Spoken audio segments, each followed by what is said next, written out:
Good day to everyone. I am Wendy DeCruz, the Risk Proposition Director for Refinitiv's APAC Risk Proposition. I'm based in Hong Kong. I do know that this is the second day of the summit. I'm very honored to be alongside the other thought leaders that have been presenting, that will be presenting at the third Vendor Risk Management Summit. And today I will be discussing third-party risk in an ESG world.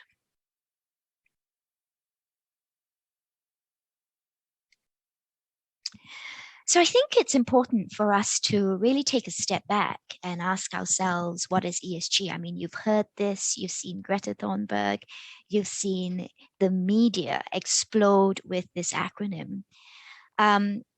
I've basically listed out, some of these points around the E, the S, and what governance means as well. But I think it'd be fair to say that ESG has become one of the fastest growing movements in business. When I was looking at some of your profiles, I know that we've got a mixture of corporates and we've got a couple and quite a bit representation of people from financial markets as well. But ESG has become massive in the investing arena, the financial arena. But I think this time the pitch is wider and it's definitely deeper. There will be some of you at this summit thinking this is all hot air. You're skeptical. And there's some of you who are believers. I will admit that until a year ago, I was very skeptical about the benefits that ESG would bring to companies, investors, and society. I have since overcome this because I've been seeing a flurry of work that's come to us around ESG. But personally, I was at a board meeting about a year ago, and two things happened there. There was a presentation that came up, and there was a board member, a denier like me. And when he looked at this presentation on our ESG scores, he said, wow, this is great. This is fantastic. We are listed much higher on the sustainability index than we thought we should be. How's that possible? Could it be because we're a lot more skilled in filling out the regulator's 300-page questionnaire? So I was a little bit shocked with that. And I think, wow, there is an art to filling out these disclosures. And then the chair said, let's do a simple exercise. Let's write down the top 10 potential issues that could pose financial risks for the company, So we took about 10 minutes, all very bright people around the table, and we wrote it out. The top 10 potential issues that could pose financial risks to the company. We got all our papers together and we looked at the result, and there was an explosion of ESG related issues. Some of them were climate change, water scarcity, pollution, #MeToo, #Black Lives Matter, worker welfare, employee diversity, corruption, human rights abuses, supply chain scandals, and of course, not to mention COVID-19. So ESG was becoming real. We all had those, some form of other, hashtags, risk areas that were listed on our piece of paper. And we felt that that could be potential risks. So many companies like yours have the right aspirations. You've got this list, but I think there still exists a substantial gap between those aspirations and the capacity to deliver. So let's just fast forward today, right? How does the ESG movement look? Large institutional investors, as well as major asset owners, whether you talk about kelpers, kelsters, they're increasingly focused on ESG performance. Fund flows into ESG funds, both passively and through index funds, have risen to more than $1 trillion globally. And the biggest rise have been over the COVID period. Stakeholders' expectations are there. Board generally are still a stubborn outlier, I will say, like us a year ago when I was sitting around that board table, when it comes to embracing sustainability. But a lot of that stubbornness lies in the lack of expertise. Fast forward to today, most young investors and consumers want their portfolios and their purchases focused on global warming. What are we doing about plastics? How is plastics entering the earth? And sustainability. The social aspect, which is the S of ESG, it was initially a fairly nebulous concept than the E and the G. But we have recently seen an overall trend for the S to come into sharper focus. That said, Refinitiv is a data company. There is a slew of companies out there providing all sorts of data. But truth be told, data quality is relatively low. Methodologies are opaque. And there is still some ways to go before companies have got complete oversight of their third parties. If you look at it, I've divided this slide into two boxes. For corporations, what are you up against? What regulations are we seeing? And for investors. There is mass acceptance of soft law standards. What used to be voluntary, what used to be guiding principles, what used to be soft law, is driving momentum towards countries adopting hard law mandatory standards. And I've listed some of those standards, some of those frameworks on the left. There's also non-judicial dispute resolution mechanisms for human rights grievances. They're growing, they're picking up momentum, they're influential, and they're a lot more prominent these days. Depending on where you sit, exchanges, I sit in Hong Kong, and I've seen the Hong Kong Stock Exchange, for instance, they've already introduced mandatory ESG disclosure requirements. And finally, shareholder activism around ESG issues, they've increased ferociously in recent years.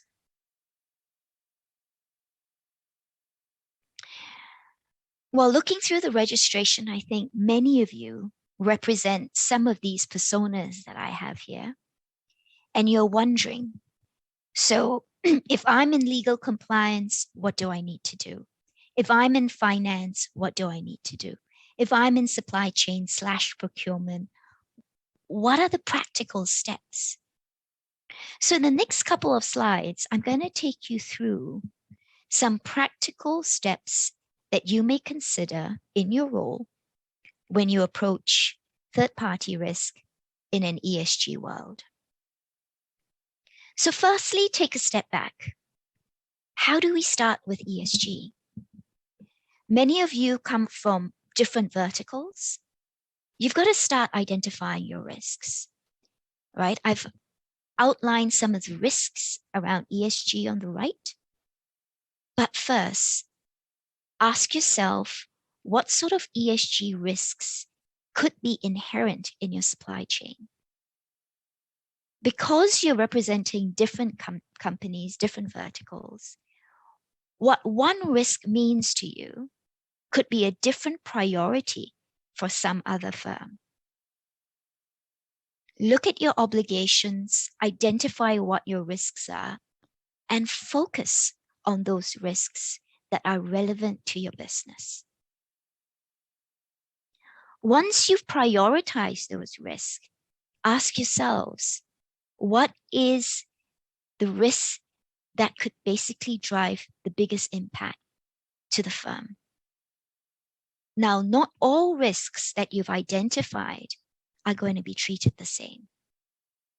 The strategies in the way you remediate on these risks or even hedge on those risks are going to vary because there may not be data there.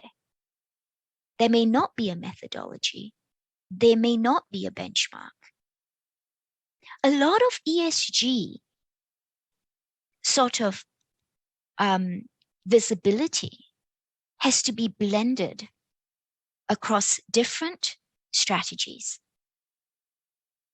And truth be told, a lot of it, especially in the consumer, the B2C space, factory audits have to happen. Reaching out to that third party. And it's going to be tough in this COVID world where travel, is not like what it used to be. But a lot of it is getting out onto the site, having those conversations, checking on those supplies, asking those questions around it. Policies are key, but you can't quite develop policies, SOPs, controls, if you don't know what your risks are. If you don't know who your third parties are, down the line, right? You'd probably know who your third party is, 1 degree separated, but do you have visibility down that supply chain? Communication is key, not only with your third party, but within the organization. What are our risks? What is your insurance policy? How do we preserve the reputation of the firm? Because a lot of these risks are risks that could potentially cause reputational damage. I started off talking about putting down risk areas that could impact financial performance of a firm. But really, it's reputation. It's the reputation of the CEO. It's the reputation of the brand. What does the CEO care about? Aside from making more money, like everyone comes to work with, aside from doing good, it's all about governance. It's all about reputation. So in our roles, we've got to be, it doesn't matter where you are on that circle, right? It is all about communication and getting stakeholders' alignment around the policies, the procedures, the controls that you need to put in place to start off with an ESG policy. And then, of course, communicating with the supply chain as well. Now, we spoke about reputation. A significant portion of your company's value is tied to that. And if you're going to slip on other risk areas aside from ESG, there are financial implications. But if you are committed to align with ESG-related international laws and standards, the next question that we're going to dive into is how best do we shape a best-in-class, a leading ESG third-party risk and compliance culture.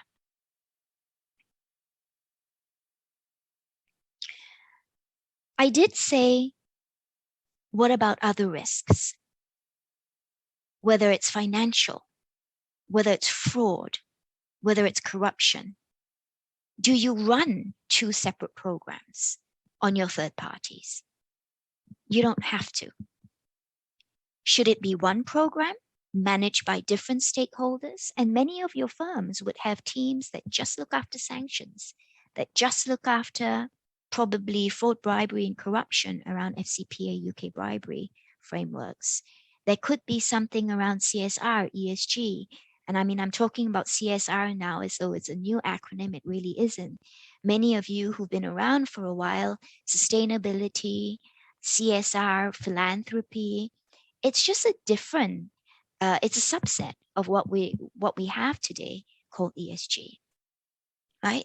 So do we need to run a separate program around other risks? The advice that I'd give you is no. You could run one program. There doesn't need to be a different technology platform that would look after different risks. You could invest in automation and technology and a database, for instance, that has a broad and deep coverage of different risk areas and that supports a varied amount of workflows that you intend to basically implement to ensure that you've covered the FCPA type of risks and the ESG related risk. I think what you really need to do is ensure that you've got your policies, and that's the baseline, that your policies are up to date. And I have this listed out on the left in that icon, your standard operating procedures and your controls. That's all great, but then invest in a risk assessment. And we talked a little bit about this at the start. Identify your risk, prioritize them, so that you can then develop policies, your SOPs, and your controls. On these policies, whether it is modern day slavery, employee rights, or even human rights, for the purpose of today's topic, because we're on ESG, like I said in the earlier slide, weave them into the company's overall compliance framework. It doesn't need to be treated differently. It doesn't have to be measured independently.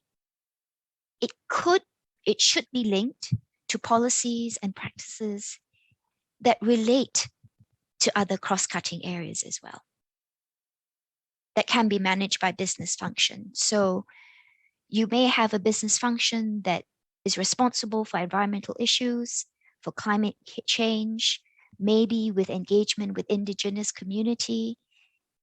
You may have a team that's well established with anti-bribery, corruption, and anti-money laundering. Blend that in. The solutions, the systems can be blended. Because, just look at the nexus between financial crime and human rights, right? So there's lots of crossovers there. If you haven't looked at your policies for a while, I'll encourage you in this new world to look through it, to refresh it. Because that then allows you to refresh your risk methodology and your workflows as well, which then gets carried into the questionnaires, the forms that you basically have today, that you try and ascertain and get information from on the third party, or an internal business verification form that some of your business stakeholders would need to basically populate to give you data to start screening. Background screening is there. It's a database of over 4 million compliance challenged individuals and entities. That list changes. It's hard if you're trying to go onto Google to try and do this yourself. Don't try and do that. You're not a data company. But you're ready once those forms are out, questionnaires are out, is to do some screening. And based on what the risk scoring comes out from those forms, you can decide what the next steps of due diligence should be.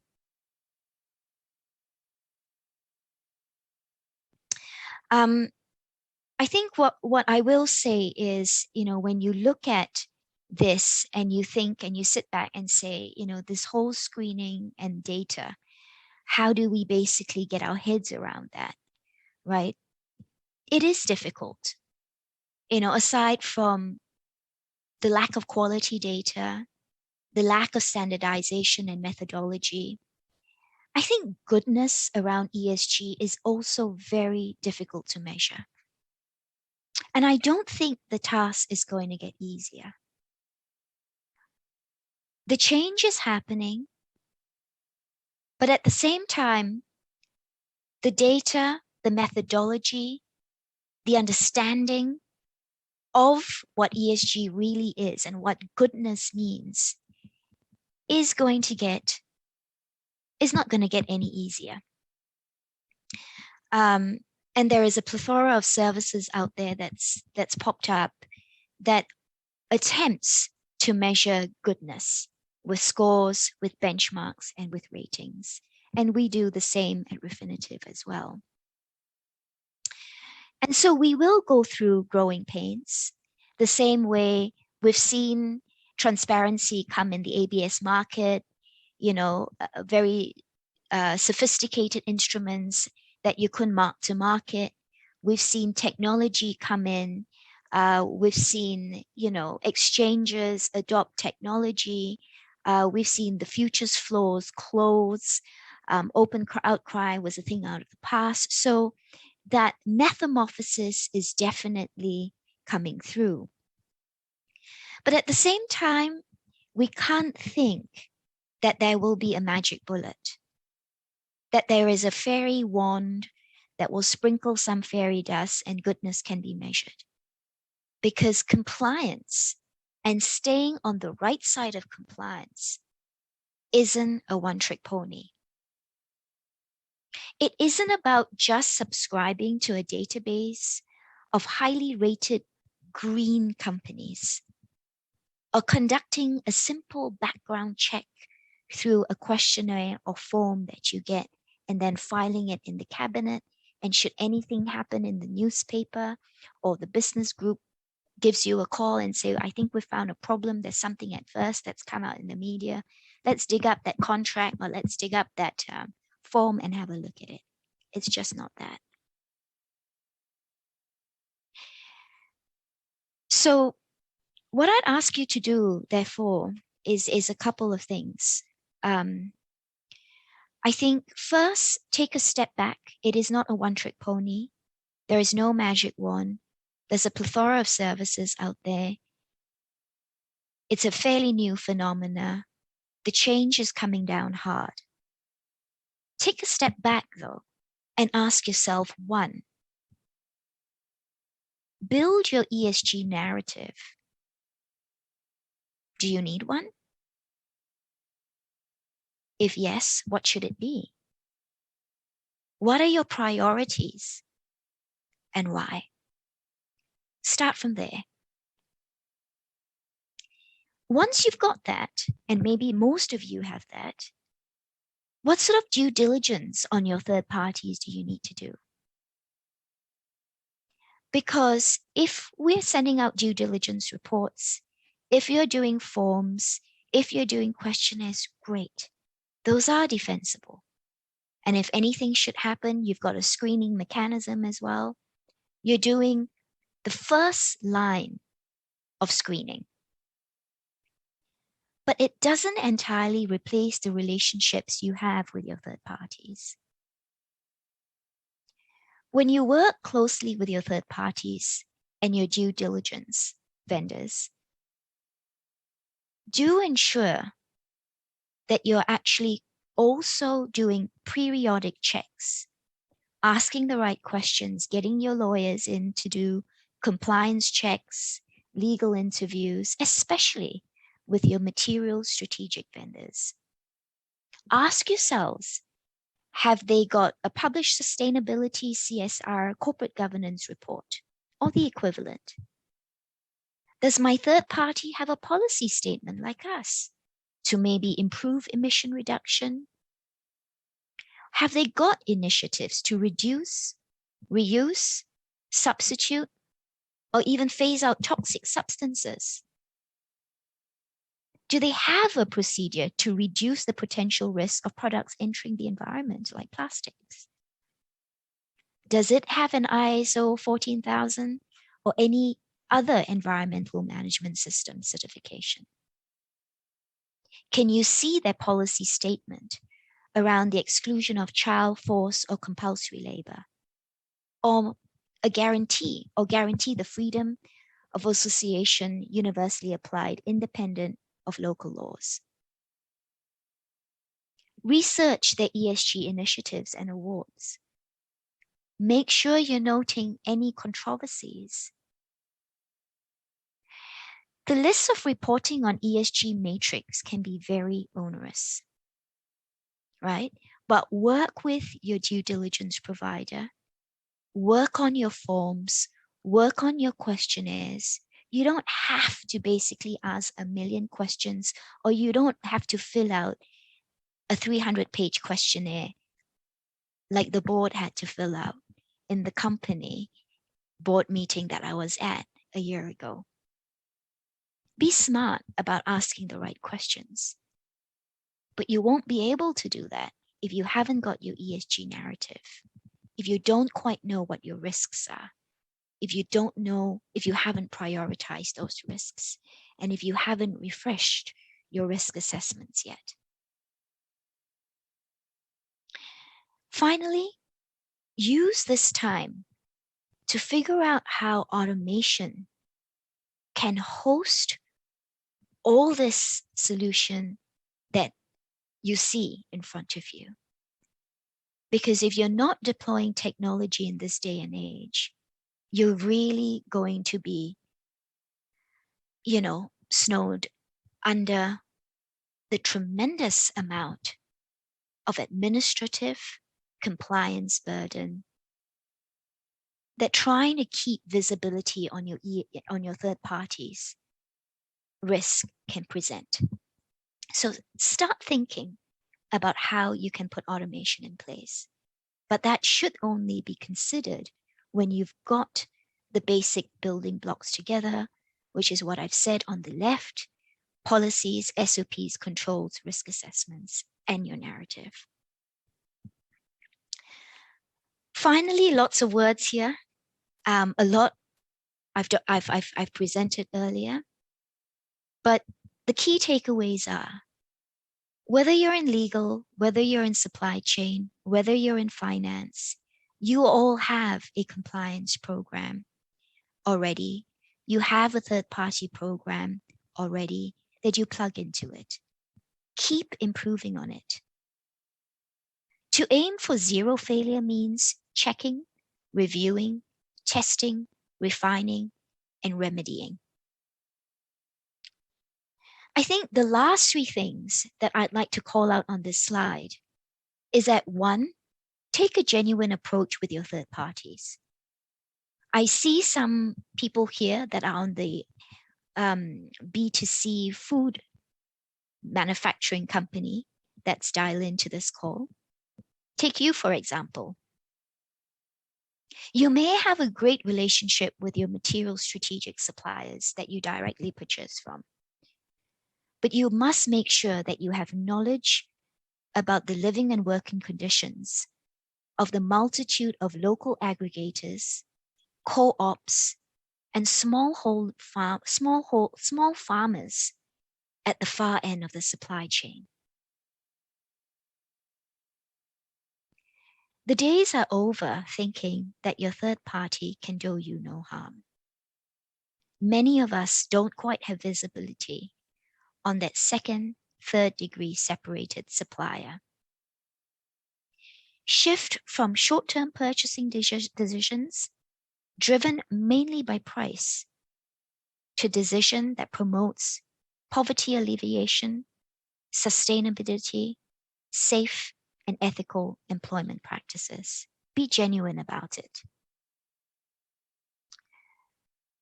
The second and third thing, remind, communicate, and delegate across the organization by leveraging your business partners, your stakeholders.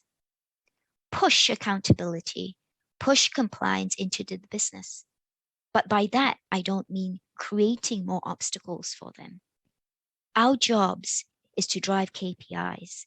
Our jobs is to look at ROIs. And whether you like it or not, we can talk about ESG as much as we want, but truth be told, profitability is still the benchmark. But we've got to push these guidances. We've got to push soft law into the business, empower the business with tools that will help them make decisions without slowing them down. I think there is an opportunity for us, all of us on this call, to really take ESG, have a seat at the table, and to reshape our company's purpose and create value. With that, on behalf of Refinitiv, I thank you for spending the last 25 minutes with me, or a little bit more. Not much time left for question and answers, but please shoot away with any questions. Ask me questions on how you can continue to maintain visibility of your third party in this ESG world we have today. So questions, please.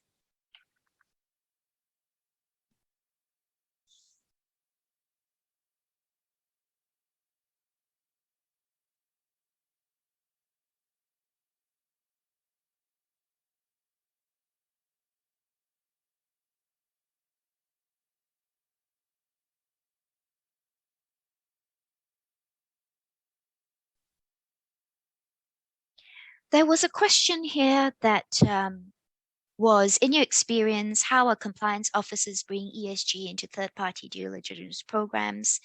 What are the key areas or factors they're missing out on? Does your platform or service curate all various risk databases? There are a ton of risk databases. There are really good risk databases out there as well.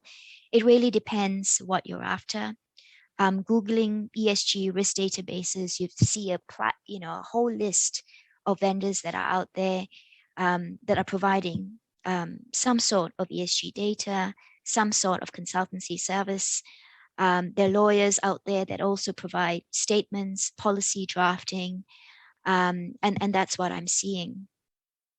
I think in the compliance space, everyone's still grappling with this concept. Many of them have tried to embed this in a database that allows them to screen on controversies, screen on allegations, screen on potential wrongdoings. And again, there's a whole bunch of vendors out there. Refinitiv has WorldCheck, and that's what we basically bring compliance managers, finance directors with as well, procurement teams with that database. But due diligence is another form of reports that you would try and basically bring together into a program. Caveat that it is expensive. It should not be utilized as in when you think you need to conduct baseline due diligence report. Your first line of defense is look at databases, automate that as much as you can, bring in forms, questionnaires, run it against a robust database that covers a whole range of risk areas, not just ESG. And then based on your risk assessments, if there should be red flags that then come up, your plan, your remediation, your next step should be, what sort of due diligence reports do we need to enlist? Do we need litigation checks? Do we need reputational inquiries, etc.? That's when the due diligence report conversation comes in. So as I said at the start, it's not a one-trick pony. You've got to start off with your risk assessments. You've got to then have your risk scores in place and then deciding whether it's due diligence. There is quite a bit of confusion right now, but actually when you look at ESG, building an ESG program, if you're familiar with the ISO 19600, or if some of you are being certified against the ISO 37001, the framework, the fundamentals are no different. The terminology and what you're looking out for is going to be different.